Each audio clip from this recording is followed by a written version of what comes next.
वालेकुम dear students. आज हमारा complex number maths B course का लेक्चर नंबर 30 है। तो एक्सरसाइज 1.2 का हमने क्वेश्चन नंबर 4 स्टार्ट किया हुआ है। तो क्वेश्चन 4 का पार्ट 1 हम अपने प्रीवियस लेक्चर में कर चुके हैं। तो आज हम क्वेश्चन नंबर 4 का पार्ट 2 देखेंगे। इफ 2 cos थीटा बराबर है x plus 1/x, 2 cos phi बराबर है y प्लस 1/y के, देन प्रूव दैट। जो सेकंड पार्ट में जो हमने प्रूव करना है, ठीक है, इन टू वैल्यूज को लेकर ही प्रूव करना है x और y को, ठीक है। जो हमने प्रूव करना है 2 cos m theta plus n theta बराबर है x raise m into y raise n plus 1/x raise m into y raise n। तो आज इसका हम सॉल्यूशन देखेंगे, इसको किस तरह से सॉल्व करना है। उससे पहले स्टूडेंट्स आपसे रिक्वेस्ट है, जिन्होंने मेरा चैनल अभी तक सब्सक्राइब नहीं किया या जो स्टूडेंट्स मेरे चैनल पे न्यू हैं, मेरे चैनल को सब्सक्राइब जरूर कीजिए और साथ ही बेल आइकन का बटन प्रेस करें ताकि आपको हर न्यू आने वाली वीडियो के बारे में नोटिफिकेशन मिलता रहे। तो हमें पता है यहाँ पे स्टूडेंट्स, सिंस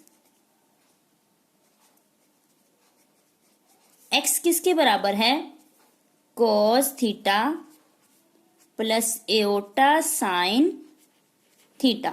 हमें कैसे पता चला कि x इसके बराबर है? स्टूडेंट्स, जब हमने रिजल्ट सीखा था, ठीक है, इस क्वेश्चन को सॉल्व करने के लिए हमने जो रिजल्ट सीखा था, देखें यहाँ पे हमारे पास जो स्टेटमेंट में जो चीज गिवन है x प्लस 1/x, ठीक है, यानी कि एक हमारे पास कॉम्प्लेक्स नंबर है x, उसका हमने रेसिप्रोकल लिया 1/x। इन दोनों को जब हम आपस में ऐड करते थे तो हमारे पास 2 टाइम रियल पार्ट हासिल होता है, ठीक है। इस तरह से अब अगर हम इसका रिवर्स सोचें, हमने रिवर्स जाना है, ठीक है, ये तो हमारे पास गिवन है कि दोनों को ऐड किया तो 2 टाइम रियल पार्ट मिल गया। अब हमने अगर यहाँ से x की वैल्यू निकालनी हो तो हम रिवर्स जाएंगे। हमें पता है कि x किसके बराबर था, हमारा cos theta plus iota sine theta, ठीक है। इस कॉम्प्लेक्स नंबर के बराबर था x हमारा, ठीक है। यहाँ से हमने x की वैल्यू लिख ली। इसी तरह से यहाँ पे मार्जिन लाइन लगाएंगे। हमें पता है जो y है, y किसके बराबर होगा, y बराबर होगा cos phi plus iota sine phi. Angle में यहाँ पे हमने फाई यूज किया क्योंकि जो y की वैल्यू हमारे पास गिवन थी, अब देखिए उसमें जो एंगल यूज हुआ है फाई का एंगल फाई यूज हुआ है, ठीक है। तो यहाँ से जब हम हमारे पास y की वैल्यू निकलेगी तो उसके कॉम्प्लेक्स नंबर में हमारे यहाँ पे जो एंगल होगा वो भी क्या होगा, फाई आएगा, ठीक है। ये चीज मुश्किल नहीं है, जो बात हमें गिवन थी उसको देखते हुए हमने x और y की वैल्यू लिख ली। अब सेकंड चीज स्टूडेंट्स जो हमने प्रूव करनी है, यहाँ पे x की कोई ना कोई पावर है, x की पावर m ली हुई है और y की भी पावर है, y की पावर n ली हुई है। इसका मतलब हमारे पास जो x है उसकी हमें पावर m लेनी होगी पहले, ठीक है। तो दिस इम्प्लाइज, अगर हम यहाँ पे बोथ साइड पावर m लें, x रेज m बराबर है cos theta plus iota sine theta whole power m आ गई। अब इस पावर m को सोल्व करने के लिए, ठीक है, हमने डी मोइवरीज थ्योरम सीखा है, तो वो उस के थ्रू क्या होता है, जो हमारी पावर होती है वो एंगल में शिफ्ट हो जाती है, ठीक है। तो by using De Moivre's theorem, using De Moivre's theorem, हम इस पावर को क्या करेंगे, एंगल में ले जाएंगे। x रेज m बराबर है cos m theta plus iota sine m theta, ठीक है। यहां से हमारे पास x रेज m की वैल्यू आ गई। इसी तरह से जो हमने प्रूफ करना है उसमें y की पावर क्या है, n है, तो बोथ साइड हम क्या करेंगे, पावर n ले लेंगे। This implies y raise n बराबर है cos phi plus iota sine phi whole power n ले ली।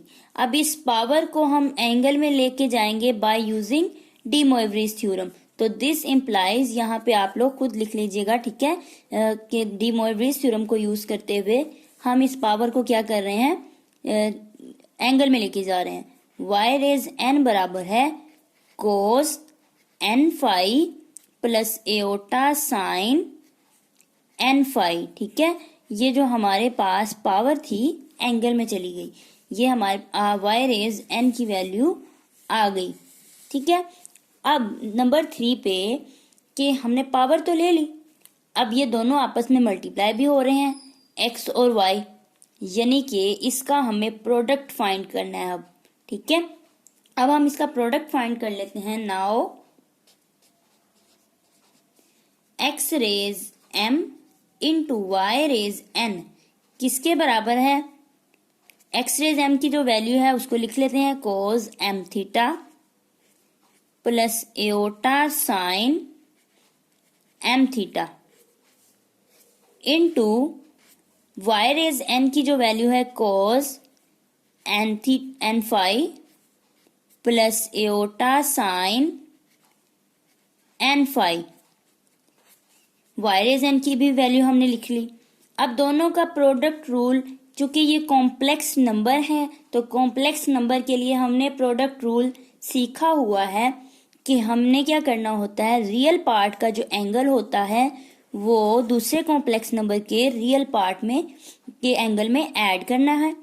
इसी तरह जो इमेजिनरी पार्ट है उसका जो एंगल है दूसरे इमेजिनरी पार्ट, इन दोनों के एंगल आपस में ऐड कर देने हैं, ठीक है। तो अब यहाँ पे प्रोडक्ट रूल यूज करते हुए, बाय यूजिंग प्रोडक्ट रूल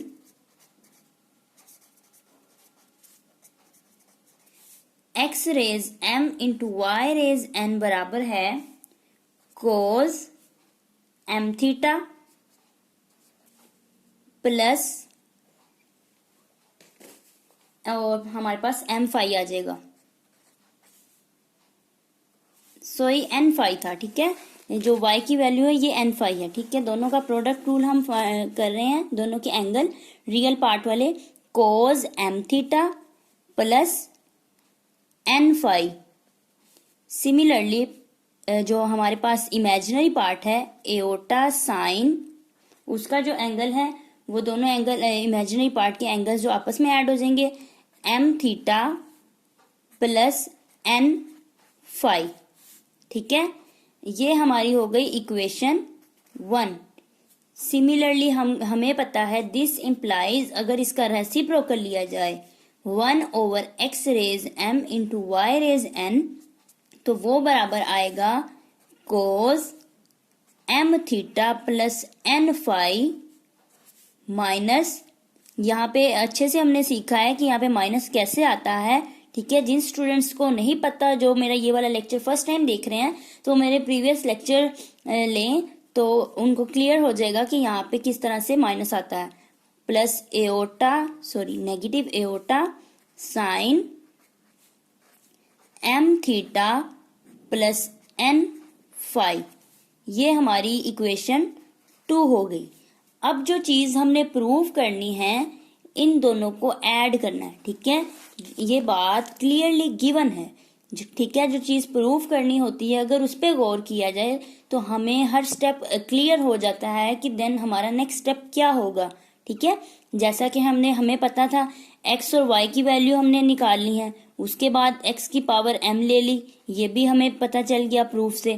फिर दोनों का प्रोडक्ट लेना था, वो भी प्रूफ देखा, जो चीज प्रूफ करनी है उससे क्लियर हो गया। अब हमारा लास्ट जो स्टेप है, हमें पता है ये दोनों आपस में, ये हमारी इक्वेशन 1 थी और ये इक्वेशन 2 जो हमने फाइंड की है, इन दोनों को ऐड करना है आपस में, ठीक है। तो ये भी यहाँ पे क्लियर है, लिहाजा मैं क्या करने लगी हूँ, इन दोनों को इक्वेशंस को ऐड कर रही हूँ। Adding equation 1 and 2, x raise m into y raise n, add करेंगे 1/x raise m into y raise n। तो जब इन दोनों को ऐड करते हैं तो हमारे पास जो रिजल्ट आता है वो 2 टाइम रियल पार्ट होता है। 2 time cos of m theta plus n phi. ठीक है, चूंकि ये ऑपोजिट साइन है, जब दोनों को ऐड करेंगे तो ये कैंसल आउट हो जाएंगे, तो बाकी जो रह जाएगा एक ये वाला कॉज एक ये, तो दोनों आपस में ऐड होके 2 टाइम हो जाएगा, रियल पार्ट का 2 टाइम हो जाएगा। तो इसको इस तरह से भी लिख सकते हैं। और जो चीज प्रूफ करनी थी हमने, इसको अरेंज कर लेते हैं। 2 cos m theta plus n phi बराबर है x raise m into Y raise n plus 1 over x raise m into Y raise n। तो ये हमारा क्वेश्चन नंबर 4 का सेकंड पार्ट प्रूव हो चुका है। तो ये था स्टूडेंट्स आज का हमारा लेक्चर। होप्स हो कि आप लोगों को मेरी वीडियो पसंद आई होगी, मेरा लेक्चर की अच्छे से समझ आ गई होगी। इंशाल्लाह अपनी नेक्स्ट वीडियो के साथ मिलते हैं। अल्लाह हाफिज।